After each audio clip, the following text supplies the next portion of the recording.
इसके बाद देखा जाए ऑड नंबर यानी विषम संख्या।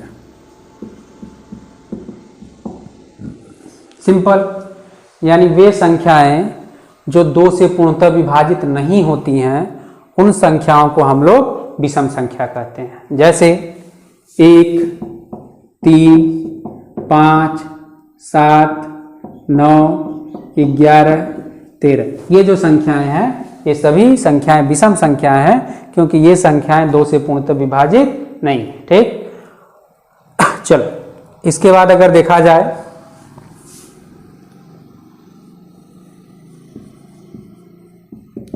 कंपोजिट नंबर, जिसको हम लोग कहते हैं भाज्य संख्या। भाज्य संख्या मतलब जो किसी संख्या से विभाजित होती है, भाज्य संख्या। तो भाज्य संख्या का मतलब होता है कि वे संख्याएं जो एक से तथा स्वयं से के अतिरिक्त, वे संख्याएं जो एक से तथा स्वयं से के अतिरिक्त किसी अन्य संख्या से विभाजित होती हों, तो उन संख्याओं को हम लोग भाज्य संख्या कहते हैं। ठीक, अब जैसे अगर हम नंबर लिखते हैं 1 है, 2 है, 3 है, 4 है, 5 है, 6 है, 7 है, 8 है, 9 है, 10 तरीके से। ठीक, अगर इसमें पूछा जाए कि बताओ भाई भाज्य संख्या कौन सा है, तो आप ये सोचेंगे कि वे संख्याएं जो 1 से विभाजित हो और स्वयं से विभाजित हो तथा किसी अन्य संख्या से विभाजित हो, तो उन संख्याओं को हम लोग भाज्य संख्या कहते हैं। अब जैसे देखो 1 जो है वह 1 से विभाजित हो रहा है, स्वयं से विभाजित हो रहा है, लेकिन किसी अन्य संख्या से विभाजित नहीं हो रहा है, तो ये जो है ये भाज्य संख्या नहीं हो सकता। 2 को अगर देखा जाए तो 1 से विभाजित है, स्वयं से विभाजित है, लेकिन किसी अन्य संख्या से विभाजित नहीं है, तो ये भी नहीं हो सकता। 3 को अगर देखा जाए तो ये 1 से विभाजित है, स्वयं से विभाजित है, लेकिन किसी अन्य संख्या से विभाजित नहीं है, तो ये भी नहीं हो सकता है। 4 को देखा जाए ये 1 से है, 4 से है और किसी अन्य संख्या से यानी 2 से भी विभाजित है, तो यानी सबसे छोटी कई बार पूछा गया है भाज्य संख्या, सबसे छोटी भाज्य संख्या कौन सी है? 4 है। ठीक, आगे देखो 5 होगा, नहीं होगा, 6 होगा, 7 नहीं हो सकता, 8 होगा, 9 होगा, 10 होगा, इस तरीके से संख्याएं भाज्य संख्या है। ठीक, आगे हम लोग बढ़ते हैं, इसका जो अपोजिट है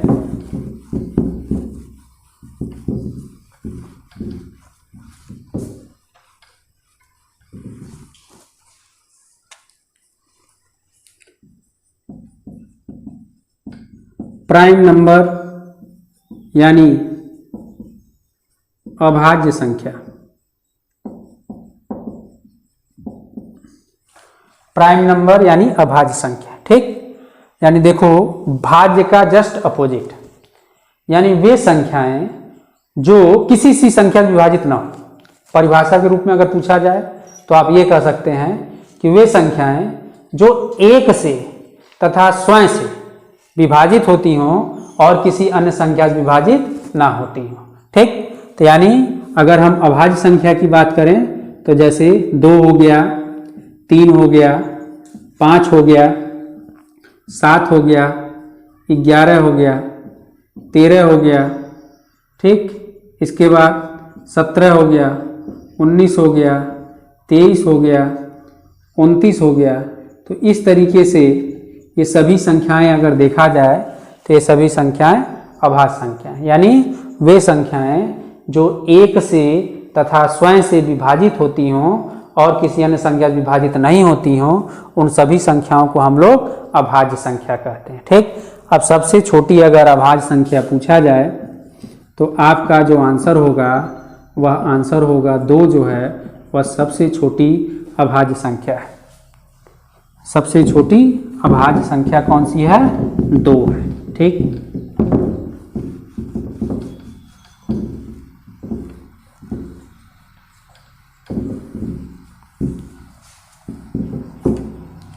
इसके बाद अगर देखा जाए तो को प्राइम नंबर, इसे हम लोग बोलते हैं सह अभाज्य संख्या। को प्राइम नंबर यानी सह अभाज्य संख्या, वे दो या दो से अधिक संख्याएं जिनके बीच आपस में कोई उभयनिष्ठ गुणनखंड ना हो, उन संख्याओं को हम लोग सह अभाज्य संख्या कहते हैं। ठीक, जैसे कोई भी अगर दो लगातार संख्याएं हैं तो हमेशा वह एक दूसरे के सह अभाज्य संख्या होंगे। ठीक,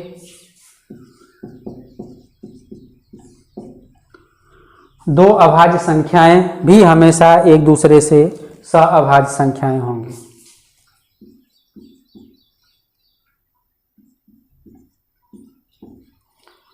अब सह अभाज्य संख्या एक बार फिर से ध्यान दो,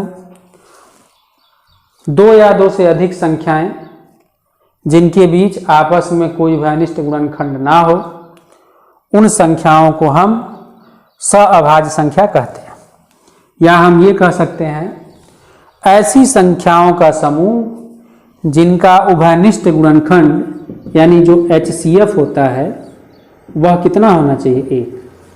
ऐसी संख्याओं का समूह जिनका उभयनिष्ठ गुणनखंड यानी HCF जो है, कॉमन फैक्टर जो है, यदि एक है तो उन संख्याओं को हम सह अभाज्य संख्या कह सकते हैं। जैसे इनके बीच देखा जाए तो कोई कॉमन फैक्टर नहीं है, एक है, इनके बीच देखा जाए तो एक है, इनके बीच देखा जाए तो एक है, यहाँ भी एक है, लेकिन यहाँ अगर देखा जाए तो इनके बीच जो HCF है, इनके बीच जो HCF है वो कितना है, 9 है। ठीक, इस तरीके से अगर आपसे पूछा जाए कि क्या यह संख्या को प्राइम नंबर है तो आप कहेंगे कि ये संख्या को प्राइम नंबर नहीं है, क्योंकि इनके बीच का जो HCF आ रहा है वह एक होना चाहिए, लेकिन यहाँ क्या आ रहा है, 9 आ रहा है। ठीक, तो इस तरीके से ये सह अभाज्य संख्या।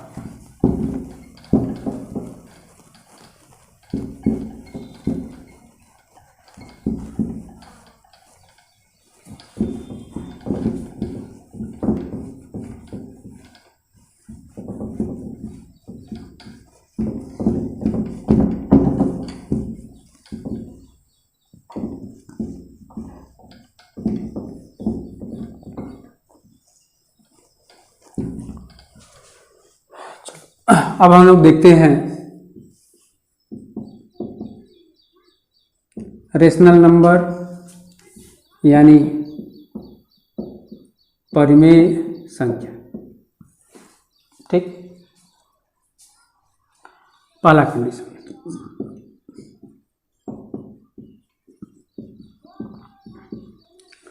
देखो जितने भी इंटीजर होते हैं वह सभी को अगर देखा जाए तो वह रेशनल नंबर होंगे।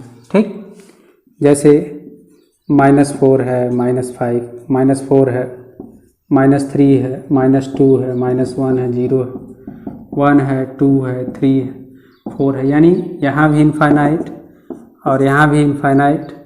तो ये जितने भी नंबर हैं ये सभी अगर देखा जाए, जितने भी ये इंटीजर नंबर हैं वो सभी क्या है, रेशनल नंबर है, चाहे निगेटिव हो या पॉजिटिव हो। ठीक, दूसरा जो फ्रैक्शन है, जो भिन्न है, ठीक, जैसे चाहे वो निगेटिव हो, जैसे -3/4 हो गया, या 5/7 हो गया, या 15/-15/27 हो गया। ठीक, चाहे ये निगेटिव नंबर जो है ऊपर लगा हो या नीचे। ठीक, जैसे 41/-37, इस तरीके से चाहे ऊपर हो या नीचे हो, वो सभी संख्याएं जो होंगी तो वह रेशनल नंबर यानी भिन्न के रूप में अगर देखा जाए तो इनको व्यक्त किया जा सकता है। ठीक, इसके बाद चाहे पॉजिटिव नंबर हो, जैसे अगर देखा जाए 9/10 है, या 15/17 है, या 21/41 है, कोई भी नंबर है, अगर ये भिन्न के रूप में है तो उस कंडीशन में चाहे ये निगेटिव हो या पॉजिटिव हो तो वो कौन सी संख्या आ जाएगी, परिमेय संख्या आ जाएगी। ठीक,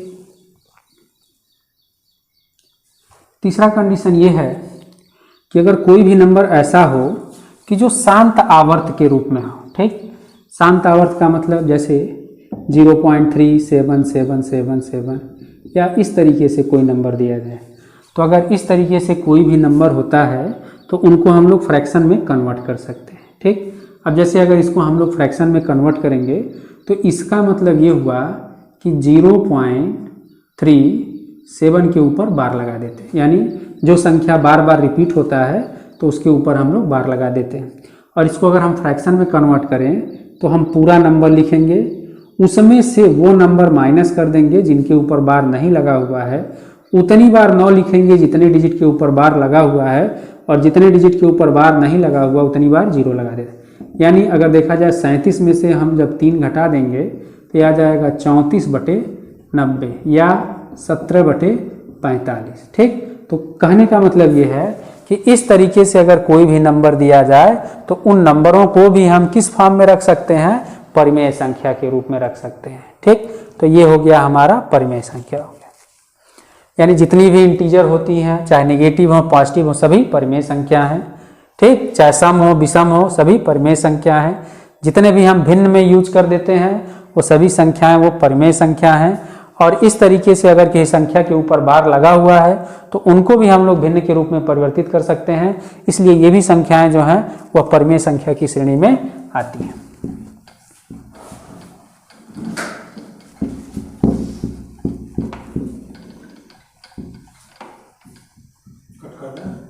नहीं, 5 मिनट हो गए।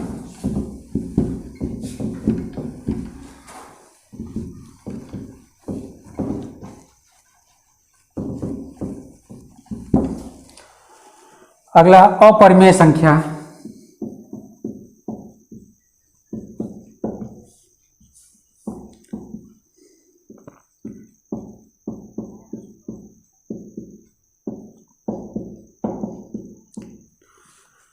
चलिए, यानी हम ये कह सकते हैं कि जिन संख्याओं को हम p/q के रूप में व्यक्त नहीं कर सकते, जिन संख्याओं को हम p/q के रूप में व्यक्त नहीं कर सकते हैं, अर्थात इसका मतलब ये हुआ कि जिन संख्याओं को हम लोग किस रूप में, भिन्न के रूप में व्यक्त नहीं कर सकते हैं, उन संख्याओं को हम लोग क्या बोलते हैं, अपरिमेय संख्या। ठीक, अब भिन्न के रूप में कैसे नहीं व्यक्त कर सकते हैं, जैसे अगर मान लो कणी में 2 है, या कणी में 3 है, या कणी में 4 है, या कणी में 5 है।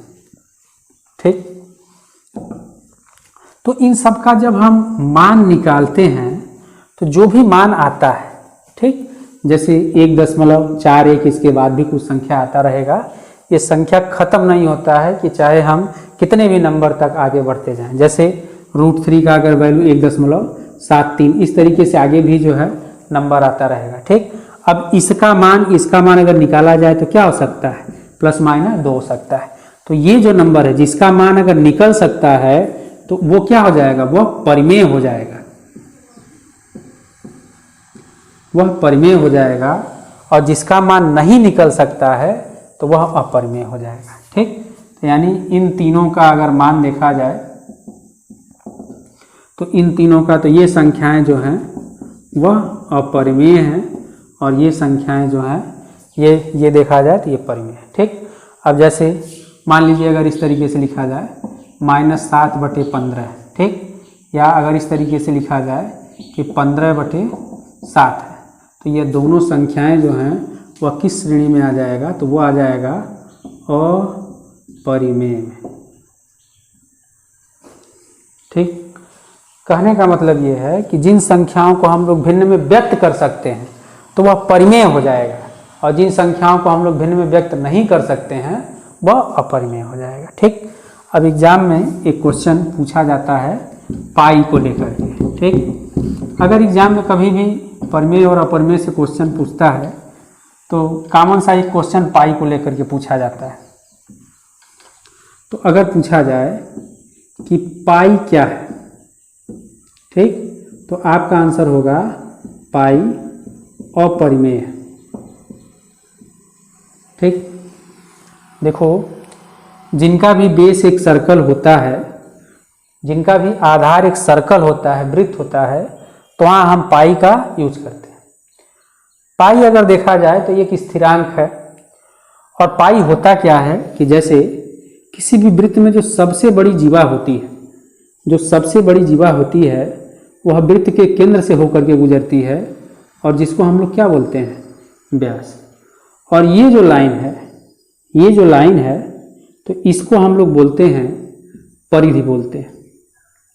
तो जब कोई भी वृत्त बनाया जाता है तो इनके जो परिधि हैं और इनका जो व्यास है तो उसका जो अनुपात होता है वो हमेशा 22/7 का होता है, और इसी को लेकर के क्या बना दिया गया, पाई बना दिया गया। ठीक, तो अगर आपसे पूछा जाए कि पाई क्या है तो आपका आंसर होगा पाई अपरिमेय है। यानी 22/7 जो है एक निश्चित वैल्यू नहीं है, कहीं ना कहीं इसमें त्रुटि है। ये तो एक स्थिरांक के रूप में 22/7 का हम लोग यूज कर लेते हैं, लेकिन इसका मान अगर देखा जाए तो आप लोग देखते होंगे कि 3.1416 इस तरीके से ये बढ़ता जाता है। ठीक है, यानी कहने का मतलब ये है कि निकटतम वैल्यू के रूप में हम लोग 22/7 का प्रयोग करते हैं, ये इसका एक्चुअल वैल्यू नहीं है। और अगर आपको क्वेश्चन में ये पूछ दे कि 22/7 क्या है, अगर आपके एग्जाम में क्वेश्चन ये पूछ दिया जाए तो 22/7 क्या है, परिमेय है या अपरिमेय है, तो आप हमेशा सिंपल सा सोचिएगा कि भाई 22/7 क्या है, तो सबसे पहले क्या है, ये एक भिन्न है। ठीक है, और जो भी भिन्न है तो क्या है, वह हमेशा परिमेय है। तो 22/7 अगर देखा जाए तो क्या है, परिमेय है। ठीक, तो आज के लिए बस इतना ही नंबर सिस्टम का ये पार्ट। उम्मीद है आप लोगों को अच्छा लगा हुआ होगा, और कोई भी दिक्कत है तो आप लोग कमेंट बॉक्स में कमेंट कर सकते हैं कि वीडियो आपको कैसा लगा, समझ में आया कि नहीं आया, क्या दिक्कतें आ रही हैं, तो उनको आप लोग कमेंट कर सकते हैं कि जिससे हम लोग इस पर और फोकस करते हुए अगर कोई दिक्कत है तो उसको हम लोग दूर करेंगे। ठीक, चलिए, धन्यवाद।